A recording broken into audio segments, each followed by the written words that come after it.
Whole grains are products that contain the entire grain or all of the grain that is edible. They include the bran and germ portions, which contain most of the fiber, vitamins, and minerals, as well as the starchy endosperm.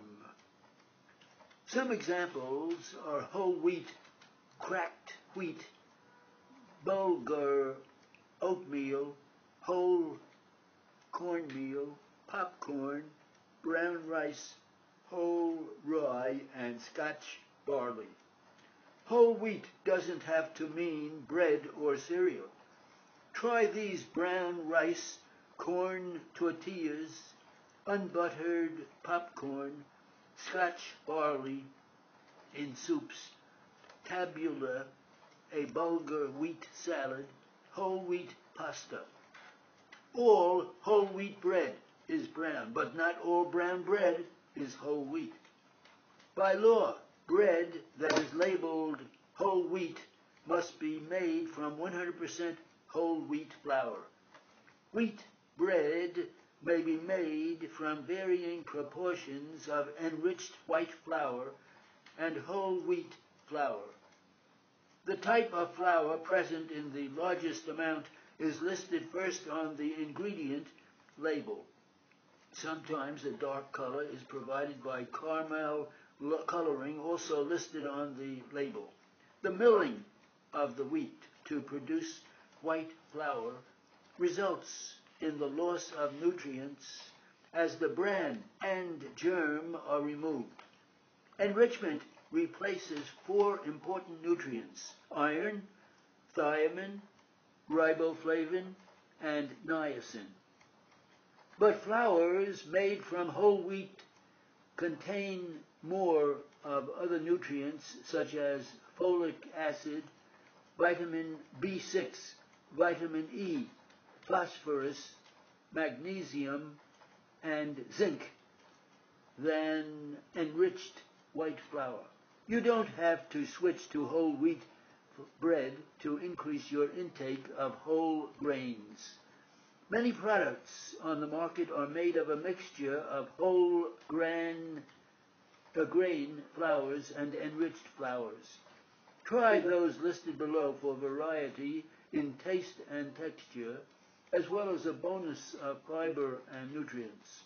Or try substituting whole grain flour for half the amount of white flour when you bake quick breads or cookies. Bran muffins, cornbread from whole ground cornmeal, cracked wheat bread, graham crackers, oatmeal bread, pumpernickel bread, rye bread. Did you talk about the ticket, about the box? Yes. And did anyone tell you at that time that if you did not have a ticket, you could see Mr. Johnson later in the week and the word would get around? Well, later on, Mr. Blum told me to come back to the city. And to see Mr. Johnson? Yes. By the way, you came in that evening at 7 o'clock, is that correct? Approximately 7, yes. And that's before any of the guests had arrived yet? Yes. And then they told you at that time that they had no tickets to the gift box because the guests, their admission ticket was their ticket for the gift boxes. The girls had different tickets. Obviously, all the other girls had arrived.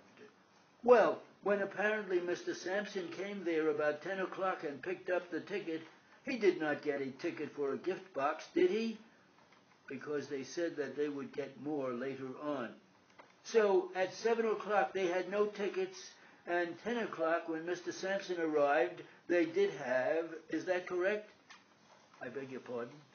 Were there any signs posted in the cloakroom or check room area that if you didn't have a ticket to see Mr. Johnson, you could not go in? There might have been, but I didn't note any. Did anybody point those signs out to you, Mr. Blum, or anybody else? No. All right, now you had the discussion with the lady and she told you that she couldn't give you a box? Right. Who called Mr. Blum? She did. And where did Mr. Blum come from? From behind the counter, from the back. From within the depths of the check room? Yes. He came to the floor? Yes. He came to the front? Yes. And as he started his conversation with you, was he behind the counter? Yes. And how did he come from behind the counter in front of you? He jumped over the counter. All right, and can you tell us, would the counter be as high as this table, higher or lower? Higher. I would say about waist high. About this high up? Yes.